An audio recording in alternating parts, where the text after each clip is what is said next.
and welcome to Target Score Vancouver. Andrew Savory here with our guest host, our leader, Joey Slattery. So great to have you, Joey. How's it going, man? Oh, man, I'm stoked to be here. This is our first time. We were just talking about it off air. Our first time working together. We've known each other for a bunch of years. We are two dudes that love this league. And finally, the powers come together, Andrew, where, and hey, we all miss Chris Wiggins. He had more important things to do. And I know there was no one better out there. So, let's just get Joey. We know he'll do it. But hey, the honor's all mine. And Chris will be back next week. But I'm happy to keep his mic warm. Shout out to Chris back in the homeland. We're going to see him next week. But Joey, another Ontario boy who's in the heartland, of course, of Canada, coming at us from Winnipeg. But Joey, you know what? We all moved around and super excited to have your perspective from the Peg. Yeah, I'm super excited too, and this has been the fun part of this whole the expansion of Target Score.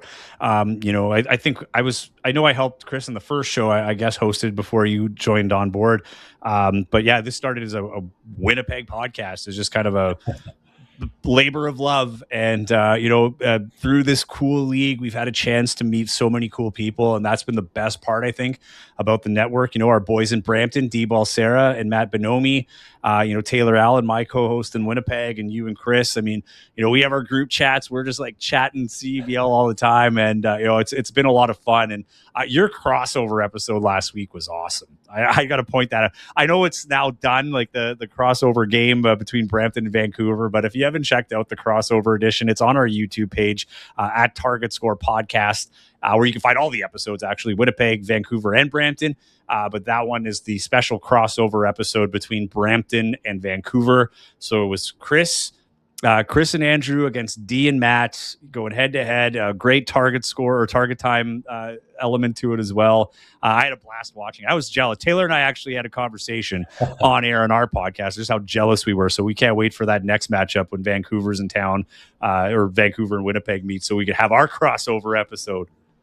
Yeah, hopefully one day there's a 6-person crossover. That'd be pretty sweet. But you know what? I'm glad you mentioned that, because if people haven't watched on the Target Score Pod's YouTube channel, people should be staying tuned to social this week, especially because you got some pretty sweet guest shows coming up. Matt Bonomi and D-Ball Sarah got Cameron Tyson. The CEBL is one of their top 3-point shooters in the league, not just from a volume, but a percentage standpoint. So Cameron Tyson with Matt and D. And then Joey, you had Trevon Scott as a special guest with Taylor Allen joining you earlier tonight, I guess. So super excited to tune in on that. And maybe some snippets on social if people are following along at Target Score Pod. Yeah, and make sure that you're subscribed to all of it too, wherever you get your podcasts. You don't want to miss an episode, man. We're rolling now. And the interview with Trevon Scott, if you get a chance to check out the Winnipeg episode, this dude started. He played for the Sea Bears last year, went to the G League, played for Long Island. He'd played in the NBA before, a couple games with Cleveland, but this time he got his real shot on a 10-day contract. He was starting for the Brooklyn Nets just Huge. 2 months ago. Now he's back in the CEBL. He had a couple games with Calgary. Now he's back in Winnipeg. Just a great story. You don't need to be this. Most of the interview has nothing to do with the Sea Bears and everything to do with his journey. So you don't have to be a Sea Bears fan to enjoy that one. So I highly recommend, if you're a basketball fan, you hear a little bit about these journeys and what it means to these guys to finally crack their dream. It was a good episode. And if Bandits fans are wondering when Trevon Scott may be coming to Langley Event Center, a couple games between the Sea Bears Bandits in June, 1st and the 18th at Canada Life. But Mr. Scott and company coming to Langley Event Center, 6 p.m. tip on Saturday, June 27th. But over here in Banditland, Joey, it's been fun to follow along. I mean, they're in the middle of a road trip right now, going up against Ottawa tomorrow. But a 2-0 start to this road trip. A lot of people talking to staff internally were like, hey, you know what? We know we're waiting on some additions to come in, but if we come back from this road trip on a tough Eastern swing, Brampton was 5-0 at the time. Niagara was on a 2-game winning streak. Ottawa's looking like they got some good talent this year. Alex Fudge, Matthew Cleveland, others, Javonte Smart in the mix. So we'll see how that pans out tomorrow night. But a 2-0 start, they're pretty happy, but really got a key in on Miller Kopp. We kind of called his hot streak. So shout out to Chris and I. We were grateful for that. But Miller Kopp, after the first 2 games. You know this. I'll put myself out here, because before he went off, and you called it in the group chat, but I said, is Miller Kopp going to be the next AJ Hess? And for those who have not followed the league, AJ Hess was one of the first marksmen that came in for Winnipeg in their first year, and there were these high expectations, and the guy couldn't hit, and he was a good shooter, but he could not hit the side of a barn. that year, and it kind of carried over into his next year. I thought it might happen, but credit to you, Andrew, because you were the first one to say he's going to go on a heater starting next game, and he has been that. He's come as advertised. I mean, that dude just looks like an athlete, right? Like he just looks like a shooter and a pure hooper, and he's been a pleasure to watch, man. This Vancouver team, I don't know what it is about Vancouver, but ever since Vancouver hosted championship weekend, they've been a whole new team. Like whether it's, Kyle Julius, Mitch Creek, or, Dwayne Notice, the vet, like there's a culture that's been established there that is, a perennial contending team. And right again this year, right? And I'm really interested to see how it goes from here because it's very similar to last year in terms of how they're starting out.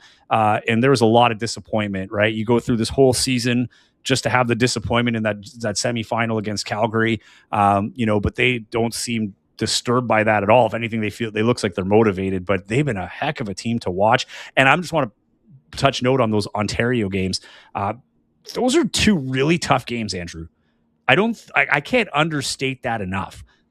You went to Niagara's home opener, fresh off their second championship. It was banner night, back-to-back years. They get their rings, they get their banner. You have the extended, pregame ceremony. And it's that reminder again that like that could have been us, right? If it weren't for some calls that went against us in that fourth quarter and in Target time, and the frustration that came with that. Take care of business there. Great game. But the one that really got me was the Brampton one, because that Brampton game was like Brampton is the best team in the East right now. Yeah, I know Scarborough's up there too, but Brampton's really been on a tear, and it was a close game against a team that was undefeated at the time. You go into their house on a back-to-back. That's the other. I think it was like the absolute next day. Yeah, it was a Saturday night after you just played Friday in Niagara, and you follow it up with a 93-87 win. I mean, that to me was that's a character-building 2-game win streak. And to be totally fair, by the time this comes out, the Ottawa game will have already been played, so we won't touch too much on that one. Ottawa's a really good team. If they lose this one, I still think they won the road trip. If you go 3-0, that's awesome. But to get the first two, I think is much bigger than anything. Now there's no more undefeated teams, thanks to Saskatoon taking care of Scarborough. Another weird one, I think, for a lot of people. But I think that the East particularly, there's a lot of parity. I felt like the last couple of years, Andrew, I don't know if you feel the same, but I felt like the West was where it was. Like the West was a lot stronger the last couple of seasons. It does seem like the paradigm has shifted a little bit to the East. And maybe it's because Sean East is in the East now, right? And if Jameer Nelson Jr. ever shows up, I think that's still the plan that he's coming to Brampton. That's going to be a really scary team. But like I personally counted out Montreal. I wouldn't say counted out. I just, we've got friends and sources out there that were kind of like, I don't know how they're going to be this year. And, not looking maybe as strong as years past. But man, they look great. So has Ottawa. I don't know if there's going to be a clear-cut favorite in the East, when it comes to playoff time. I think whatever those matchups are going to be, home court might actually be an advantage because that might be the only difference between some of these teams because they're playing really tight. Like you said, I think there's going to be a logjam in the middle. I think when you look at some of the top-end talent, like in Ottawa and Montreal, yeah, that's a 3-3 team. That's a 2-4 team. And even Niagara below 500 for potentially the first time in years. That's a team that's the winningest team in CBL history. When you look at the River Lions, there's a new coaching program, and obviously Kimball McKenzie is probably bringing a little bit of the Vic Razzo flavor, obviously playing under his tutelage, but that team's going to figure it out. Their organization, top to bottom, run the right way. They recruit well. I'm not worried about Niagara. I think Ottawa and Montreal, that's not a team that you want in a first round if you're the top team of the East, depending on where things net out. In a winner take all, I think all those teams are capable of beating each other, if I put it that way. 100%. Like Javante Freeman-Liberty in a playoff game, he might pop off for 40. And if that was against a Brampton, for example, you could get sudden death punched and you're out all of a sudden against the lowest seed in your conference. But had they been in the West, might have had a different record. So it's a really good point that you make on that front. But I also would just want to give a little bit of a shout out to a local product who hopefully people are starting to get acquainted with, because you mentioned that big win over Brampton. That game was neck and neck pretty much right up until its finale. Obviously, Vancouver winning by 6, 93-87, but it went down to the fourth quarter. It was pretty much tied heading into the fourth, and Vancouver wins the fourth by 9 points. But Dominic Parolin on that road trip, 19 points on 5 of 8 shooting. He's 23 years old, first pro action. Hasn't missed a free throw all season. And against Brampton, 9 for 9. He's the first post off the bench, 10 rebounds, 4 of them offensive, 3 blocks, only 1 turnover. Just crazy what this kid's doing at his age. And people wouldn't be familiar with Dominic Parolin, but played BC high school hoops. Winnipeg's got a bunch of those guys too. We know them, the Chad Posthumuses, the Kyler Filowiches. This is our version here on BC. And I just hope people start looking into Dom's game because he's got a bright future. Well, and that kind of speaks to the development that's happening in Vancouver as well, right? I mean, the depth there, it's just there's no real weak spots. When you've got a guy like Dwayne Notice who can come off the bench and, isn't popping off double-digit points every night and having to, like, carry the load offensively, like, that is a really good situation to have. And, it's really important to have those guys. And I think that's, going to be a key for Vancouver moving forward. I love that they had the college university combine. That was a great innovation from Vancouver. It puts the spotlight on some of the local players. Shaden Smid, there's another dude that can ball. He hasn't really had a chance. He's the U Sports guy from Victoria, but he plays at a powerhouse Victoria Vikes program. I think that guy's ready for pro. I don't know how it's going to go when he starts getting minutes. If he gets those minutes, it's tough as a U Sports player, but there are some great basketball players in BC, whether they're from BC or they're going to play their basketball at Victoria or UBC particularly, or the 2 big programs out there. But it speaks to the development in Vancouver, the importance of playing from home, but also just here's a guy who has done so much in his career through college to the pros, willing to come off and have that impact. And this is going to happen as this guy keeps going and keeps getting those reps, and it's going to get more natural, more comfortable. I think you're just hitting the scratching the surface with him. Couldn't agree more. And it's going to be so key because right now he's the first post off the bench, but we've talked about this in a number of episodes, and I've seen it in your episodes with Taylor as well as D and Matt. The CBL is kind of a tale of 3 seasons, if you will. You have your starting roster, your summer league roster, then your playoff sprint roster. And I'm really interested. We talked about the East, logjam in the middle, but where the West is going to net out, like just even looking at the standings, obviously you have Vancouver up at 5-1, Winnipeg right behind at 3-3, but the Mamba all of a sudden 2-game winning streak, wins against Winnipeg and a huge one against the Shooting Stars, picking up their first loss, and Tavian Dunn-Martin finding his rhythm, new coach in the system. You and I were talking earlier today, like this team could surprise some people. They got the talent that just needs to gel a little bit. And if it gets going, look out Edmonton, trailed closely by the Mamba. Things could be tough for the Surge, but I'm really interested to see where the West nets out. Things can change so quickly in the CEBL. Like that's the other thing too. And even to the Edmonton standpoint, I'll say this, and I've said it on our podcast too, never count out a Jordan Baker team, right? That's a team that spark at the right time. It's kind of like Niagara. They're the 2 teams with 2 championships for a reason. There's a culture there. You don't want to count out those teams. But when the Mamba were in town, because the home opener for the Sea Bears was against the Mamba, and I remember thinking like it was a decent game, and they were sloppy as a team would be early in the season. Like it wasn't that they were bad. You could just tell the chemistry wasn't quite there. They've got some powerful offensive weapons. They do have a pretty complete roster in terms of, they can play some bigs inside. Like Jalen Williams played for Winnipeg last year. He's a great player. He could step back, shoot the 3 and like be that stretch 4, but he is powerful inside as well. It was just a matter of time. And I wasn't shocked about the Scarborough loss to Saskatoon. They had just beat Winnipeg at home for the first win of the season. They were fired up after that game. If you didn't catch that game, Tavian Dunn-Martin and Emmanuel Acott got into it after the game, throwing the ball back and forth at one another. It finally felt like a rivalry between Saskatchewan and now Saskatoon and Winnipeg. Like it was such a hollow rivalry for that Manitoba-Saskatchewan rivalry that's natural. Might have sparked that day, and they carried that into the Scarborough game. Again, Scarborough was 6-0 at the time.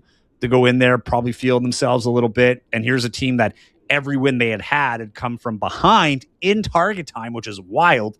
But there was bound to be a game they were going to lose. And sometimes it's the one you least expect. the team that's, just trying to find that win or has been struggling, that tends to be the teams you lose to. But that's all credit to Saskatoon. I don't think that takes away from the Saskatoon win. But I wasn't totally shocked to see Scarborough lose their first game. And it's nice now all the teams have a loss, at least one, and there's only one team that still doesn't have a win in Calgary. Yeah, Perry Huang, when I look at that Calgary team, I was just looking at Evan Gilliard's stats before this, and obviously you have Sean Miller-Moore back in the fold, a lot of continuity there. But the CBL is not an easy place to coach. I just want to give a bit of a shout out because we have a ton of first-year coaches in this league. Obviously, Tyrell Vernon, not coaching last year, but back in the fold with the Scarborough Shooting Stars. Is a league that plays by different rules. It's FIBA rules. It's target score ending. I've always looked at this league, especially from the point guard position, and this fact is being proven wrong. I used to say to succeed as a guard in the CBL, you have to be big, athletic, get the ball at the floor quickly, and kind of play above people if you have to. And that was like the era when you were seeing like the Jalen Harrises, et cetera, kind of taken over. But now this year, you kind of have those small guards really showing out. We saw it with Tavian Dunmartin. We're seeing it with Jalen House as well. Jalen House averaging nearly 11 assists a game. And it's kind of a difference in playing style a little bit where that physicality is still there, but we're seeing some of those quick guards come in. And that's what gets me excited when I also look at Winnipeg. Obviously, Xavier Moon, one of those early signings, still waiting for him to come back from Russia.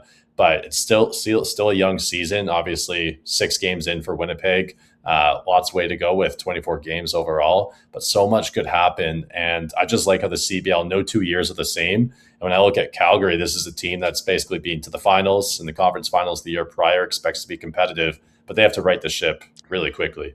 Well, they've been in every Final Four since they moved to Calgary, if I'm not mistaken. And the weird thing is, Andrew, is that this is a team that's had no consistency with roster, like outside of Ruggsy Miller-Moore and Odell Adoon. They've never had the same coach twice. I mean, Tyrell Vernon was once a coach for Calgary. Now, he's out in Scarborough and, also a great coach out with St. FX in the AUS. But it's funny that the year that they bring some guys back and, on a successful team that went to the finals last year, you lost, of course, 2 big pieces in Jameer Nelson Jr. and Greg Brown. I say Chris Brown, Greg Brown, the second. But it's strange that the year that they kind of go against what they've been doing year after year is the year they have this rough of a start. Do I think they're going to stay this way? No. They have some room to make some changes in terms of, go sign another player. What players are going to be falling off the roster of other CEBL teams as other guys come in, like in Winnipeg, for instance? They already have 6 imports. So when Xavier Moon gets here, they're going to have to make a decision to let someone go. So there's a lot of things that could happen between now and, mid-season into that third part of the CEBL season, as you put. I love the way you painted that picture. But yeah, it's still early. The urgency picks up. It does make it a lot harder, but I think it was last year, Edmonton had like a 12-game, like something ridiculous, like a 12-game win streak or something. They looked out of it, and then suddenly they were into it, and they were the scariest team going into the playoffs. So anything can happen in this league, but it's not a great start for Calgary, and that's the weird part with them. Saskatoon's strung together a couple of wins now, and there's been a couple of tight losses for Winnipeg, so it's starting to clog up. But, this year it does seem like it's Vancouver at the top, and, really their division or conference to lose at this point right now. Yeah, it's going to be really interesting to see how it really shapes up down the stretch. And that's where I think you look at continuity. And obviously some of these guys coming in here in Vancouver, a lot of people are waiting for a Shamar Gibbons, someone who's played for a few different CBL teams, but really enamored himself with the Bandits faithful here at Langley Event Center for his hustle. Another small guard when we talk about the less kind of larger guards coming in, burst of speed, but a playmaker first type of guy. Jalen House, he has that takeover ability. He's a volume-heavy point guard. Some nights he's going to take potentially 30% of a team's shots. But Shamar, pass-first type of guy, currently playing in Champaign, France. They're in playoffs. But then I look, who else is in that starting unit? But we've seen some pieces step in. David Mutabazi, Trinity Western grad, who's got some minutes. But then I look at someone like Mike Mulder, and I think this is really interesting. I think it's good context because fans have been asking a little bit. They're like, hey, this guy has 80 NBA games under his belt. Much like a Trevon Scott or Javonte Smart, they're either flirting with somewhere between the 20 and 50 games, maybe just sub of 100. And that's Mike Mulder. He was in the bubble. He's averaged north of 5 points a game over a full NBA season. And they're like, why is this guy shooting less than 40 from the field, less than 30 from 3? and averaging 8.5 a game. And I'll say one thing: this is his first pro ball in 2 years. Hasn't played in the G since late 2024. And with that in context as well, it's not his role. It's not his role to fill up the basket that much. If you're in the building at Langley Event Center, you're at the practices, the leadership that he's providing in between whistles, calming down some of the animated demonstrations that you might see from like a Tyrese or a Jalen might not be happy with a call. Mulder's a little bit of a gel. I do think there is room for uplift in his three-point shot. That was his bread maker in the NBA. That needs to get to 35% or above, hopefully closer to 40. But I look at this team, and I called him Miller Cop Heater before he went on one. And I think tomorrow night's going to be Michael Mulder's night. I think it's the end of a road trip. I think it's going to be a tough matchup. And Mulder has yet to get legitimately close to 20 points. I'm not going to say he's going to surpass 20, but I'm going to pick up 17 tomorrow night from Michael Mulder is going to be my pick. And then hopefully that sets the stage for the Kelowna game when they come home. Okay, I'm going to say this to our viewers and listeners right now, because you're going to be listening to this after the game is played. So if he's right, this was live. He did not have the outcome afterwards. So he hit that on the head with his prediction. And if it doesn't happen, well, they have something to laugh at. But no, I agree with you. And the other point, too, is I think it reflects just how good this league is, too. Right? Like, you don't just come in from the NBA and rule. And this has been the same thing for the CFL fans out there, that guys, they think they can come from the NFL and just run the CFL. It's not like that. It's a different game. It's a different style. And it's really, really good basketball. The margin of difference between a guy that plays in the NBA and is on, not playing in the NBA is so razor thin. I don't think it's a knock on Michael Mulder. Like you said, he hasn't played in a couple of years. It's a different role, but this is a league that he's going against young guys that are hungry, that are looking for that, that opportunity. And you hit the nail on the head. His value for Vancouver, as much as people expect it to be on the floor, and I have no intel on this, but this is what I speculate, is I think that is what the draw to Vancouver was. Let's get a guy who's played on a team with championship pedigree with some of the best in the world in the Golden State Warriors. Let's put him into our system, a championship, because I always say Vancouver has the championship pedigree without the championship, right? Like they've been knocking on the door for so long. Don't make me cry now. But you got, this is your Mitch Creek, just maybe not as skilled as Mitch Creek was on the floor and not as complete as Mitch Creek is as a basketball player. Mitch Creek played in the NBA. He's played in the NBL in Australia. He's a legend in Australia in the NBA. I think last year there was like a countdown of top 100 plays, and one of his dunks was the top. Like he's a big deal out there. And I think we kind of understand it here, but like it's really hard to understand unless you're living it out there. But Michael Mulder is filling that void, right? Like, he is the guy that is able to give that NBA experience, share those stories of what it's like to travel in the NBA, what the locker rooms are like, what the treatment is like, what Steph Curry's like, and Klay Thompson, whatever, all these guys that he would have played with and against. And you bring those stories here as a form of motivation, right? Like, and then what you hope is that these guys go and have their own NBA runs, and then Vancouver becomes a destination, not because you're in one of the most beautiful cities and areas in Canada, but because it's also a place that has a proven pathway to the NBA. And when you get these NBA guys, and I think this is probably large in part for Winnipeg too. One of the bigger reasons why they wanted to bring Trayvon Scott back, beyond the fact that he's a good basketball player and has played with this team, is that mentorship that comes with it. Like, I guarantee you, every young guy on that team, even some of the older guys, are probably like, yo, what was it like? What was that experience like being in the NBA? What was it like to get the call? What was it like to, like, who did you room with? Like, it's just all these little things that kind of makes it even more tangible now for those players that are, just on the cusp of getting to the NBA, or even if it's top tier Europe, whatever the case may be. But I think he plays a very valuable role, as much as though I'm not seeing it like you are. I'm not like right there every day seeing them. I do think there was a strong value beyond just what he can do on the floor for that team. I think it's so true what you say, and I would encourage hopefully our Okanagan listeners who are going to tune in ahead of this weekend to take the context in this episode, and when they go through the roster pages for the Saskatoon Mamba and the Vancouver Bandits, and fans start getting jacked for that game that's going to be tipping off 6 p.m. this Saturday at Prospera Place, they understand that these players, like some of these guys, haven't had their first pro contract up until now. It's the Dominic Parolins, They're competing for potential European money, and they're going to be grinding as hard as they can. And that level of difference between them and an NBA player isn't as large as you think. Then you have some journeymen who are trying to put food on the table, quite literally. They want tape from this summer so they can get a job in the fall and provide. And then you have guys who are navigating mid-career. Maybe they want to get back to the show. Maybe they're trying to get from second or third division up into the first division in the major international league. And that's what makes this league so exciting. And you're going to see that on all 10 teams across the league. And I think for any fans, whether you're coming from a Kamloops or a Penticton or you're driving up to Kelowna, it's going to be so fun because this is the first time that community's ever going to have had a chance to touch professional basketball. And Salmon Arm, we're going to leave them out of there. I know exactly. Peachlands, Lake Country. I know where I'll be after the game's done. Definitely going to be checking out Lakeside. Vineyard, capital of Canada. Oliver would definitely recommend. But yeah, you and me, Joey, we'll be sipping on a fine wine one day. But when it comes to that game, I just think it's going to be packed. It's summertime. It's Lakeside. It's beachside. Mamba are riding a 2-game streak, so that could be potentially a little bit deadly. But fans are going to be treated as something special. And it's kind of like those neutral site games that you see in Alberta a little bit. They've moved it around. You got Red Deer. And they were seeing Red Deer like this week. Yeah, like last exactly. week, I guess. And I think it's a really interesting litmus test. I was looking into some economic stats for Kelowna. I was like, how viable of a market is this? And I was actually reading that the last time the census was done, we're kind of in that period right now. It's about to be redone. In 2021, Kelowna was the fastest growing city in Canada. Central Okanagan was more than 200,000 people, and Kelowna itself is about 165,000 people.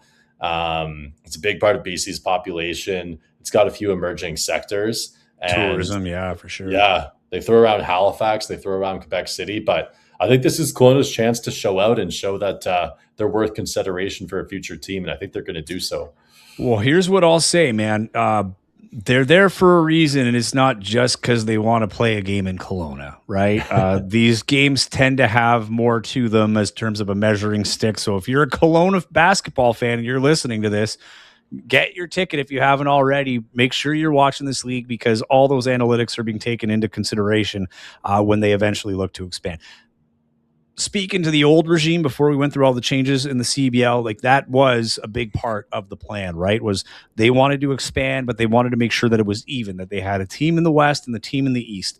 And the Kelowna was, and I remember when it came up, like I heard it kind of thrown around, like really, like Kelowna, like I would have assumed Victoria just because of the rich basketball culture. It's Vancouver Island, but no, Kelowna has been brought up like a lot in the last few years as a viable basketball market for a professional basketball team.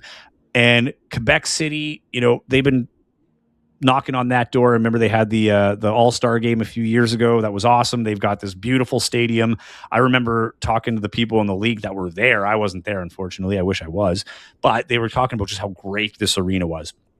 Halifax will happen when it happens. And, you know, there's been some changes where that might be more viable now.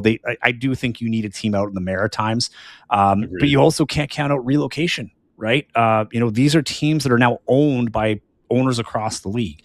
If there's a market that's not doing so well, or they feel like there's a better market out there, there might be a move. Like this happens in leagues across the board, you know, where, you know, a franchise moves and, you know, eventually I think that will be something that the CEBL will have. Maybe not, maybe it's like the CFL, right? Where everybody stays where they are, but if they don't, and they're open to those markets that aren't the major markets of Canada, you know, Kelowna's top of the, like, among the top of the list. I think, because I still consider Quebec City and Halifax, like, those are major markets. Like those are kind of the easy ones. But, you know, Kelowna is that city that carries itself like a major market, but it's not that big of a city. But, you know, there's a lot of, as you said, like the many industries are emerging. There's money in that area. There's from both corporate and just, you know, like employment, things like that.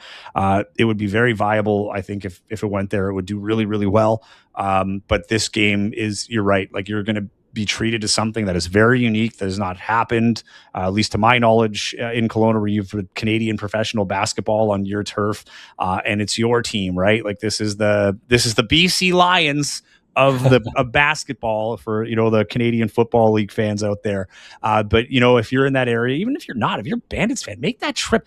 I made a road trip to BC not last year, the year before, and I actually didn't get to Kelowna because we went the other way. Like we went down through Kamloops and like into Vancouver, but we didn't take the highway that goes to Kelowna. So I have to go back just so I can visit Kelowna. But that whole drive is gorgeous. So if you're in BC and you're within a half day's drive, man, what else are you doing?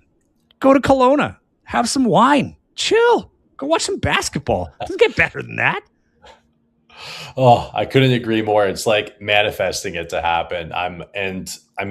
Just to put the business case together from the logistics side of thing, you look at the league and there's a ton of Calgarians, ton of people from Edmonton who go to Kelowna for trips, much like Vancouverites do. And the league's always thinking about how to be as frugal as possible, as any business-minded league is going to do. Victoria does have some potential expense added to it, a little bit harder to get to, a little bit further. Kelowna's connected by land, whether you're taking bus or you're flying, whatever a team decides to do. But you also have a U Sports program there in the UBCO Heat, so you have some access to facilities for training, player housing, etc. You have a CEBL program in Okanagan College and some of the other cities. You have Thompson Rivers University, that's just a little bit further in Kamloops. And so you're talking about an environment where, Victoria's got a rich basketball history, but I said a couple episodes ago, but he's probably too busy with the NBA Finals now. Shout out Spurs. But if Kelly Olynyk is listening, or his dad, Ken Olynyk, who highly likely may be listening, who knows? Maybe Kelly O wants to put his name on something not far from his hometown. That may be tampering, so I apologize, but we'll see. No, but and you're right. And he wouldn't be the first NBA or Canadian NBA player to have an interest in owning a team or having a stake in a team here in Canada. And that's the thing too, is, you look at the region that it's in, and Victoria is kind of like, and this is my perception, and I'm speaking solely from a basketball perspective, but they're like our best version of a college town, like where their university basketball team has its own facility. Like I love watching games in Victoria because they only have the basketball lines. Like it's just such a pure experience to go watch the Vikes in Victoria. And maybe that's where it should be, right? It's like, that'll be our premier college town with, a great program. What's the city in Alabama where Alabama is? The name's slipping me right now. Oh my gosh. Anyway, but it's like that, like those college towns in the States, like all the biggest universities are in the smallest towns that would never have pro teams, right? So maybe that is the key, is like kind of give Victoria that. But I always laugh because I thought, what if you had a team in Victoria and we still had the Newfoundland Growlers? How terrible that road trip would be, having to go from coast to coast, quite literally. Imagine. Yeah, UVic to MUN Memorial University. That'd be crazy. Is it Tuscaloosa? Is that Tuscaloosa? I kept wanting to say Tallahassee. I'm like, I know it's not Tallahassee. That's Florida. Tuscaloosa. Yeah, that's like our but in basketball terms, or maybe it's our Chapel Hill. That's a better one. Like it's, North Carolina doesn't have an NBA team. They've got the Tar Heels. Like, I feel like that's like the echelon that Victoria serves here in Canada. Awesome, Joey. Well, before we wrap up here, I know obviously this is a special edition of the show, but I do think it'd be fun to do a quick little hitter with you. So I want to throw you a curveball, if you will. So obviously we got a Winnipeg Bandits matchup coming up later in June. Hard to believe it's already June 1. This season's already flying by. But for Vancouver fans who may want to be figuring out, okay, this Winnipeg team, we haven't played them yet. They're 3-3. Looking ahead, you're giving a scouting report, new head coach in Rainbow. How do teams game plan for Winnipeg? They're big with Jeremiah Tillman. They're dynamic with Teddy Allen, who can set a new career high on any given night. They got some locals, some U Sports players, and they have arguably the best fan base in the league at the same time. So it's hard to get a win there any given night. What does the team have to do when they come into Canada Life? Honestly, the proof is in the pudding. That, like, so far this year, is rebounding has been their Achilles heel, particularly late in games. So rebounding would be key, and just stopping them in transition. If you can create your own transition opportunities too. They have shown from different games that they can have trouble taking care of the ball. But I think when it comes down to it, is they are going to shoot. They've got shooters. They can shoot from everywhere. So rebounding becomes key, right? And we've seen it this year. Like, there haven't been a ton of rebounds for Winnipeg where it's just, it falls into their hands because nobody's there. Like, they've got the memo that you've got to crash the boards on this team. But they're a fast, they're a fun team. They're defense first, grit and grind. They get a lot of transition points because they also force a lot of turnovers. It's a very athletic team, and it is a fun team to watch. They are 3-3. But as I was talking about in our episode, it's a very optimistic 3-3, Andrew. All of those losses were by like 4 points or less. And they were all on the road, and they were all against teams, aside from Saskatoon, that were undefeated when they lost to them, right? So Brampton, Scarborough, even in the road game against Edmonton, that was a 2-point game. It was a really low-scoring game, but they won that game by 2 points on the road. They lost by 2, they lost by 4, and then they lost by 2 again. This is a team that is always in the fight, and they go punch for punch. So, Vancouver does have a lot of tools and some advantages. Like, I think Tyrese Samuel would be huge in that matchup. Jalen House is going to wreak havoc on that defense, and is going to have his hands full on defense as well, because the guard play is very, very deep. We have deep a guard depth is the word I'm looking for in Winnipeg here. So that would be the scouting report, though. If you can slow them down and get those rebounds, you're going to put a lot of pressure on them. But just like Vancouver, there's not really anything glaring in weak spots. They're a pretty complete team. Can't wait for that one. That's going to be June 18th. But ahead of that, fans got to make the trip up to the Okanagan.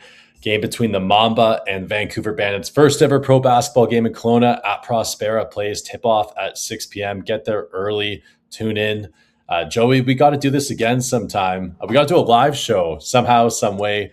But whether it's here or in Winnipeg or Vancouver or wherever, or maybe we're enjoying a nice glass of wine in the Okanagan. So great to do this with you. And for fans who are ticking up on other stuff, make sure you're following along on Target Score Pod on social, watching on YouTube or wherever you get your podcasts. So here's what I'll say to you. Your challenge, go to these wineries, pitch them on Target Score. We're going to do a special live in Kelowna for some reason after the game has already been played. And maybe we'll start the campaign for Kelowna. Bring basketball to Kelowna. That'll be our motto, and we'll get that going. But always fun, dude. Love chatting basketball with you, and it's been an honor and privilege to do it here in podcast form. You guys have been doing great work out there, and I think you're right. We have to have that live show, and I can't wait for our crossover show. That one's going to be fun. Thanks, Joey. See you later, man.